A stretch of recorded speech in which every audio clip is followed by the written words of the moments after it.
बिस्मिल्लाहिर्रहमानिर्रहीम। अस्सलाम वालेकुम। कैसे हो प्यारे बच्चों, उम्मीद करती हूँ खैरियत से होगे। लास्ट वीडियो में हमने डिविजिबिलिटी रूल्स आपके साथ डिस्कस किए थे, जिसमें हमने 2, 3, 4, 5, 6, 8, 9 और 10 के जो है वो डिविजिबिलिटी रूल्स चेक किए थे और अच्छी तरह से इसको डिस्कस किया था। आज उसी से रिलेटेड हम एक एक्सरसाइज कर रहे हैं जिसमें हमारे पास कुछ MCQs हैं, तो वीडियो एंड तक देखिएगा। इसमें काफ़ी सारी चीज़ें आपके सामने आएंगी, स्किप मत कीजिएगा। और आखिर में जब वीडियो अच्छी लगे तो प्लीज़ लाइक कीजिएगा और अपने फ्रेंड्स के साथ ज़रूर शेयर कीजिएगा। ठीक है, तो यहाँ पर स्टार्ट करते हैं। हमारे पास कुछ MCQs हैं जिसमें हमसे कहा जा रहा है select the correct answer from the given options. अब हम गिवन ऑप्शन से करेक्ट आंसर कब जो है वो निकाल सकते हैं, जब हमारा कॉन्सेप्ट बिल्कुल क्लियर हो। ठीक है, तो अब यहाँ पर हम देखते हैं हमारे पास नंबर 1 में कह रहे हैं 125 × 13 इज डिविजिबल बाय। अब हमारे पास इन्होंने जो जो ऑप्शंस दिए हैं हमने उसमें देखना है कि कौन सा हमारे पास बिल्कुल सही ऑप्शन होगा। पहला है 5 ओनली। अगर आप गौर से देखिए स्टूडेंट्स, जब हमारे पास दो नंबर्स हो, बीच में मल्टीप्लिकेशन का साइन हो, तो अगर हम किसी एक नंबर का मल्टीपल भी उठा लें तो हमें पता चल जाता है कि भाई यहाँ पर हमारे पास फैक्टर कौन सा होगा। ठीक है, तो अब हमसे पूछ रहे हैं कि ये दोनों नंबर्स को जब हम मल्टीप्लाई करेंगे तो ये किससे डिवाइड हो सकते हैं कि हमारे पास कोई रिमाइंडर ना बचे। तो भाई 125 को अगर हम देखें तो वो 5 से डिवाइड हो सकता है, लेकिन हमारे पास एक दूसरा नंबर भी तो है 13। तो यहाँ पर ये जो 13 है ये हमारे पास 13 से भी डिवाइड हो सकता है। इसका मतलब है जब हम 125 और 13 को आपस में मल्टीप्लाई करेंगे तो हमारे पास ये नंबर 5 से भी मल्टीप्लाई हो सकता है और 13 से भी मल्टीप्लाई हो सकता है। इसकी मैं आपको यहाँ पर एग्जांपल देती हूँ। मेरे पास एक नंबर है 5 × 4। ठीक है, मेरे पास यहाँ पर आंसर क्या आएगा 20। तो मैं यहाँ पर ये कह सकती हूँ ना कि मेरे पास यहाँ पर जो 5 और 4 का प्रोडक्ट है, यानी 5 को 4 से मल्टीप्लाई करती हूँ तो ये दोनों नंबर्स मेरे पास किस किस नंबर से मल्टीप्लाई हो सकते हैं, यानी कि इनके फैक्टर्स क्या क्या होंगे। तो आप यहाँ पर क्या कहेंगे कि मिस यहाँ पर तो इससे बात ये पता चली कि जब हमारे पास 20 आंसर आया तो 20 का फैक्टर तो 5 भी होता है और 4 भी होता है। इसके अलावा हमारे पास और फैक्टर्स भी होते हैं, जैसे 10 है, जैसे यहाँ पर हमारे पास 2 है, जैसे 20 है। लेकिन बेसिकली जो यहाँ से हमें पता चल रहा है तो वो तो आसानी से पता चल रहा है कि 5 और 4 दोनों 20 के फैक्टर्स हैं। ठीक है, इतनी बात तो यहाँ से क्लियर हो रही है। बिल्कुल इसी तरह से 125 और 13 इन दोनों के हमारे पास फैक्टर्स 125 में से भी निकल सकते हैं और 13 में से भी निकल सकते हैं। हमें कौन सा ऑप्शन यहाँ पर चूज़ करना है, ऐसा ऑप्शन चूज़ करना है जो मैक्सिमम नंबर को ले सके। तो अगर हम यहाँ पर ये 5 ओनली को ले लेंगे तो हमारे पास जो दूसरा ऑप्शन 13 आ रहा है वो यहाँ पर हमसे मिस हो जाएगा, इसलिए ये वाला ऑप्शन हम चूज़ नहीं करेंगे। फिर हम दूसरे ऑप्शन की तरफ जाएंगे। यहाँ पर हमारे पास 5 और 13 है, उसके बाद 5 और 9 है। तो 9 तो हमें यहाँ कहीं नज़र नहीं आ रहा। अलबत्ता यहाँ पर हमारे पास जो ये ऑप्शन है 5 और 13 ये बिल्कुल सही है, तो हम इसको मार्क कर देंगे कि this is the correct option. ठीक है, next we have all multiples of 6 are divisible by. जितने भी 6 के मल्टीपल्स होते हैं वो सारे के सारे हमने डिविजिबिलिटी रूल्स में पढ़ा था कि वो 2 से भी मल्टीप्लाई हो सकते हैं और 3 से भी 3 से भी मल्टीप्लाई हो सकते हैं। तो हम यहाँ पर क्या कहेंगे कि all multiples of 6 are divisible by 2, 3 and 6। हम यहाँ पर ये वाला ऑप्शन लेंगे, ये वाला ऑप्शन नहीं लेंगे, क्योंकि जितने भी 6 के मल्टीपल्स हैं वो सब के सब 6 से भी तो डिवाइड हो सकते हैं ना। ठीक है, तो इसलिए हम यहाँ पर ये वाला ऑप्शन लेंगे जिसके अंदर हमारे पास मैक्सिमम नंबर्स कवर हो सकें। उसके बाद all the numbers ending with 3 zeros are divisible by. ये भी हमने यहाँ पर पढ़ा था कि अगर हमारे पास कोई भी एक लार्ज नंबर है जिसके अंदर लास्ट के जो 3 डिजिट्स हैं वो या तो 8 के मल्टीपल हों और या फिर तीनों ज़ीरोज़ हों, तो वो किससे मल्टीप्लाई हो सकते हैं, वो हमारे पास 8 से मल्टीप्लाई हो सकते हैं। लेकिन सिर्फ 8 से मल्टीप्लाई नहीं हो सकते, बल्कि वो 4 से भी मल्टीप्लाई हो सकते हैं और जाहिर है लास्ट में 0 है तो वो 10 से भी मल्टीप्लाई हो सकता है। तो हमारे पास यहाँ पर कौन सा ऑप्शन सबसे ज़्यादा सूटेबल होगा स्टूडेंट्स। यहाँ पर हम कहेंगे कि भाई वो 4 से भी मल्टीप्लाई हो सकता है, 5 से भी हो सकता है और 10 से भी हो सकता है, क्योंकि हमें पता है कि डिविजिबिलिटी रूल्स ऑफ 0 के अंदर हमारे पास क्या है कि हर वो नंबर जिसके लास्ट डिजिट 0 हो तो वो 5 का भी मल्टीपल होता है, 10 का भी मल्टीपल होता है, और जिसके लास्ट के 3 डिजिट 0 हो तो वो 8 का भी मल्टीपल होता है और 4 का भी मल्टीपल होता है। तो हम यहाँ पर कौन सा ऑप्शन लेंगे, हम यहाँ पर 4, 5 और 10 ले सकते हैं। ठीक है, लेकिन स्टूडेंट्स यहाँ पर गौर करने वाली बात ये है कि इन्होंने हमसे कहा 4, 5 एंड 10 ओनली। ये ओनली लगाकर इन्होंने इस ऑप्शन को हमारे लिए नल एंड वॉइड कर दिया। अब हम देखेंगे कि ये एक्चुअली किसका डिविजिबिलिटी रूल है। तो हम ये बात पढ़ चुके हैं अर्लियर वीडियो के अंदर कि हमारे पास जो 8 का डिविजिबिलिटी रूल है वो यही है कि the number formed by the last 3 digits is a multiple of 8 और 0।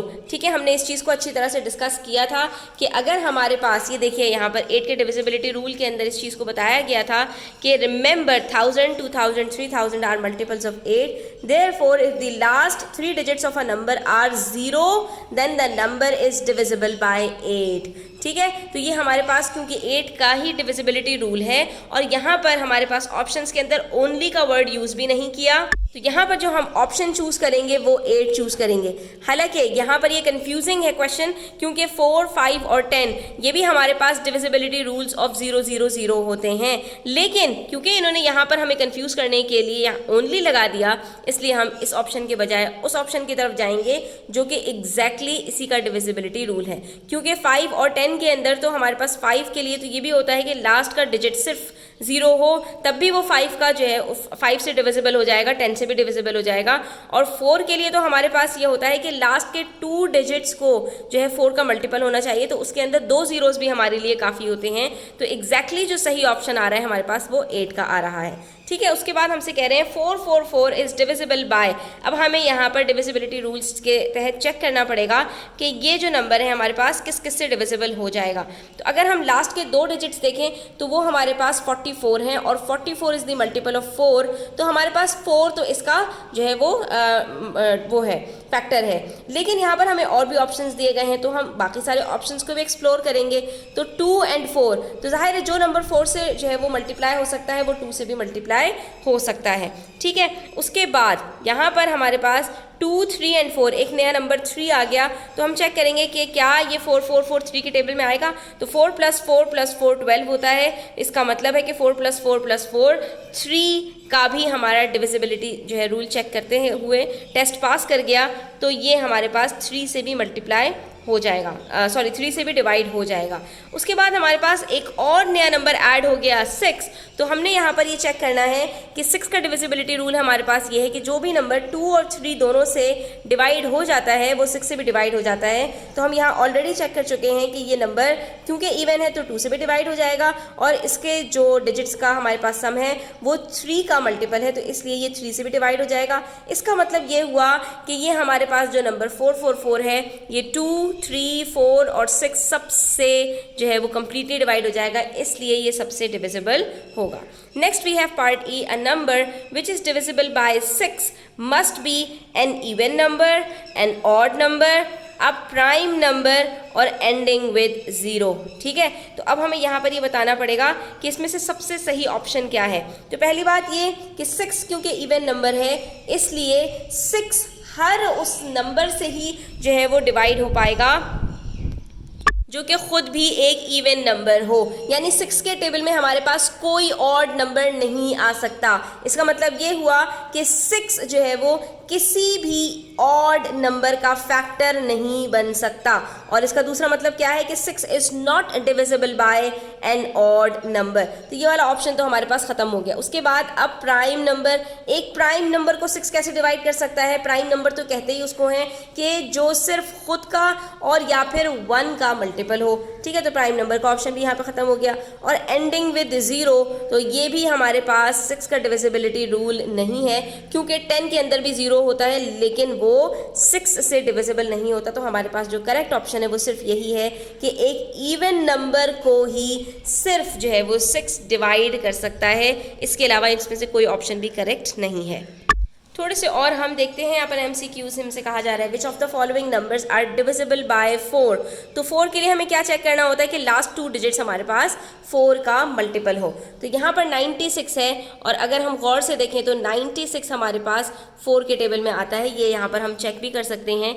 96 को आप डिवाइड करके देखेंगे तो 4 2s are 8, माइनस करते हैं तो 1 बचता है और ये 6 नीचे उतारा, 4 4s are 16, नो रिमाइंडर। इसका मतलब है कि ये 4 से डिवाइड हो सकता है। तो इसका इसका मतलब है यहाँ पर हमारे पास 1996, ये तो 4 से डिवाइड हो जाएगा। उसके बाद 2000, तो इसके अंदर भी लास्ट के जो 2 डिजिट्स हैं वो 0 हैं, तो 0 0 तो हमारे पास 4 से डिवाइड हो ही सकते हैं, तो इसका मतलब है कि ये भी 4 से डिवाइड हो जाएगा। उसके बाद है हमारे पास आखिर में 06, तो 06 हमारे पास 4 का मल्टीपल नहीं होता, इसलिए ये ऑप्शन हमारे पास यहाँ पर वैलिड नहीं होगा।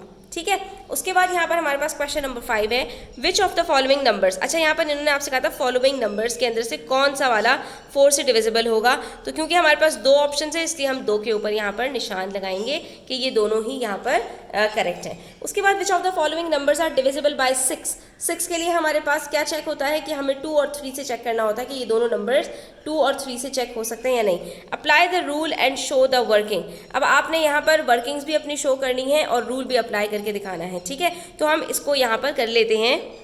तो इसको चेक करने के लिए हमने क्या करना पड़ेगा, सबसे पहले हम ये देखेंगे कि क्या ये इवन नंबर है या नहीं। तो ये हमारे पास 8622 इज़ एन इवन नंबर, इसका मतलब ये हुआ कि इट इज़ डिविजिबल बाय 2।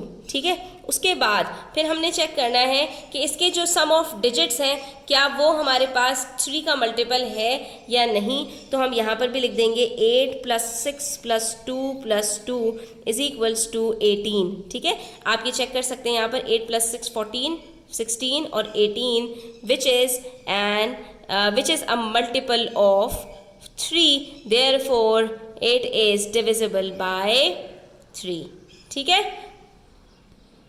तो हम यहाँ पर ये सारी स्टेटमेंट्स लिखेंगे स्टूडेंट्स, और जब ये दोनों चेक हमारे कंप्लीट हो जाएंगे तो अगर एक नंबर 2 और 3 दोनों से यहाँ पर डिवाइड हो सकता है तो इसका मतलब है कि वो 6 से भी कम्प्लीटली डिवाइड हो जाएगा और वहाँ पर वो नंबर डिविजिबल बाय 6 भी होगा। तो आपने ये सारे नंबर्स बिल्कुल इसी तरह से करने हैं। अब यहाँ पर हमारे पास ये नंबर तो हो गया कि ये 2 और 3 दोनों से डिवाइड हो सकता है, तो इसका मतलब है कि ये 6 से भी डिवाइड हो सकता है। इसी तरह से हमारे पास ये दोनों नंबर्स हमें नज़र आ रहे हैं कि ये इवन है, तो 2 का डिविजिबिलिटी रूल तो इनके ऊपर चेक होता है, लेकिन ये नंबर जो है ये हमारे पास ऑड है, जिसका मतलब है कि ये 2 से डिवाइड नहीं हो सकता, तो ये हमारे पास 6 से भी डिवाइड नहीं हो सकता।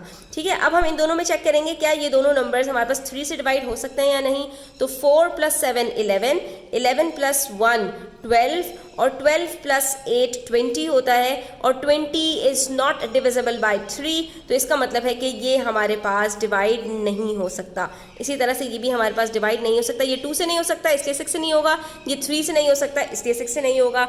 लास्ट हमारे पास 3 + 9 + 5 + 8 + 2, ये हमारे पास यहाँ पर बनता है 12 + 5 17 और 17 + 10 27। 27 इज़ दी जो है वो इज़ डिविजिबल बाय 3, तो ये हमारे पास डिवाइड हो जाएगा 6 से, क्योंकि ये इवन भी है और 3 का डिविजिबल भी है, तो ये 6 से भी डिवाइड हो जाएगा। ठीक है, उसके बाद नंबर 6 हमारे पास क्वेश्चन है, which of the following numbers are divisible by 3 but not divisible by 6। इसमें से कौन से नंबर्स हैं जो 3 से तो डिवाइड हो जाएंगे लेकिन 6 से डिवाइड नहीं होंगे। उसकी वजह क्या है कि वो 2 से डिवाइड नहीं हो सकते होंगे। तो सबसे पहली बात हमने ये चेक करना है कि कौन से नंबर ऐसे हैं जो इसमें इवन हैं, क्योंकि इवन नंबर्स तो यहाँ पर हमारे पास 3 से डिवाइड हो भी सकते हैं और नहीं भी हो सकते, लेकिन 2 से तो सारे के सारे इवन नंबर्स हमारे पास डिवाइड हो सकते हैं। तो हमने ऐसे नंबर तलाश करने हैं कि जो इवन नंबर्स ना हो, वरना वो 6 से भी डिवाइड हो सकते होंगे अगर वो इवन होने के साथ साथ 3 से भी डिवाइड हो जाएंगे। ठीक है, तो हमें सिर्फ ऐसे नंबर्स तलाश करने हैं कि जो सिर्फ और सिर्फ 3 से डिवाइड हो सकें, 6 से डिवाइड ना हो सकें। ठीक है, तो अब हम यहाँ पर चेक कर लेते हैं। 4 + 7 11, 11 + 7 बन जाता है हमारे पास 18, 18 इज डिविजिबल बाय 3। ठीक है, तो इसका मतलब है ये नंबर 3 से डिवाइड हो जाएगा, लेकिन ये हमारे पास ऑड नंबर है, इसका मतलब है कि ये हमारे पास 6 से डिवाइड नहीं होगा। तो ये हमारा करेक्ट ऑप्शन है कि जो 3 से डिविजिबल है लेकिन 6 से डिविजिबल नहीं है। उसके बाद 8 + 1 9, और 9 is divisible by 3, which means 801 is also divisible by 3, लेकिन अगेन कि ये भी हमारे पास ऑड नंबर है तो ये भी 3 6 से डिवाइड नहीं हो पाएगा, सिर्फ 3 से डिवाइड हो पाएगा। तो ये दोनों हमारे पास करेक्ट ऑप्शन है।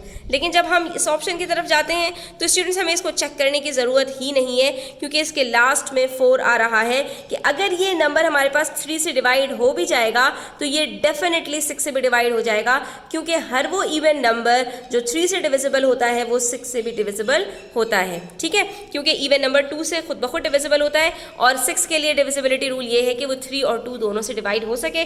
तो हर इवन नंबर जो 3 से डिवाइड हो सकता है वो 6 से भी डिवाइड हो सकता है। ठीक है, अच्छा जी, उसके बाद हमारे पास है नेक्स्ट के with the help of the rule of divisibility for 8 find out which of the following are divisible by 8। तो हमने सिंपली ये देखना है कि लास्ट के 3 डिजिट्स या तो 0 हो जाएं जैसे कि इसके अंदर है, तो ये डेफिनेटली 8 से डिवाइड हो जाएगा, और या लास्ट के 3 डिजिट्स 8 का मल्टीपल निकल आए। तो ये हमारे पास ऑड नंबर है, ऑड नंबर कभी भी 8 के टेबल में नहीं आ सकता, तो ये ऑप्शन खुद ब खुद खत्म हो गया। ये ऑप्शन को हम यहाँ पर देख लेते हैं 408 को डिवाइड करके 8 से कि क्या ये 8 से डिवाइड हो पा रहे हैं या नहीं। तो 8 5 जार 40 बचा 8, उसके बाद 8 1 जार 8, तो ये 8 से कम्प्लीटली डिवाइड हो पा रहा है, इसका मतलब है कि इट इज़ डिविजिबल बाय 8। उसके बाद यहाँ पर हमारे पास लास्ट जो है वो नंबर है 600 है हमारे पास, तो इसको भी चेक कर लेते हैं कि क्या ये हमारे पास 8 से डिवाइड हो पाएगा या नहीं। मुश्किल है वैसे, लेकिन चेक कर लेते हैं। ठीक है, अच्छा 8 7 जार 56 बचा 4, और ये 0 हमने यहाँ नीचे उतार दिया। उसके बाद 8 5 जार 40, तो भाई ये भी हमारे पास कम्प्लीटली डिवाइड हो चुका है 8 से। इसका मतलब ये हुआ कि ये 3 नंबर्स हमारे पास 8 का डिविजिबिलिटी रूल जो है वो पास कर चुके हैं। ठीक है स्टूडेंट्स, अच्छा जी, उसके बाद हमारे पास बचती है बारी नंबर 8 की। Check with the help of the rule of divisibility which of the followings are divisible by 9। तो हमें यहाँ पर क्या चेक करना है कि सारे जो हमारे पास डिजिट्स हैं क्या वो 9 का मल्टीपल बनते हैं या नहीं। तो अब हम यहाँ पर चेक कर लेते हैं। 1 + 8 9, 9 + 10 19, तो 19 9 का मल्टीपल नहीं है, इसलिए ये नहीं हो सकता। 2 + 4 6 + 5 11 + 8 18, 18 इज द मल्टीपल ऑफ 9, तो ये हमारे पास 9 का डिविजिबिलिटी रूल जो है वो पास करता है, इसलिए ये 9 से डिविजिबल होगा। उसके बाद 6 + 8 14, 14 + 3 17, 17 is not divisible by 9, so 6083 is not divisible by 9. Next we have 9 + 5 14, 14 + 2 16, 16 + 8 24, 24 + 3 27, 27 is the multiple of 9, तो ये हमारे पास मल्टीपल होगा 9 का, यानी कि 9 से कम्प्लीटली डिवाइड हो जाएगा। ठीक है, तो यहाँ पर हमने फिर से रिवाइज कर लिए जो हमने डिविजिबिलिटी रूल्स अर्लियर वीडियो के अंदर आपके साथ शेयर किए थे। उम्मीद करती हूँ बच्चों कि आपको ये समझ आया होगा। कमेंट सेक्शन में ज़रूर अपनी राय का इजहार किया करें। वीडियो अच्छी लगी हो तो लाइक कीजिएगा, अपने फ्रेंड्स के साथ शेयर कीजिएगा। चैनल पर नए हैं तो सब्सक्राइब करते जाइएगा। अपना ख्याल रखिएगा। अल्लाह हाफिज़।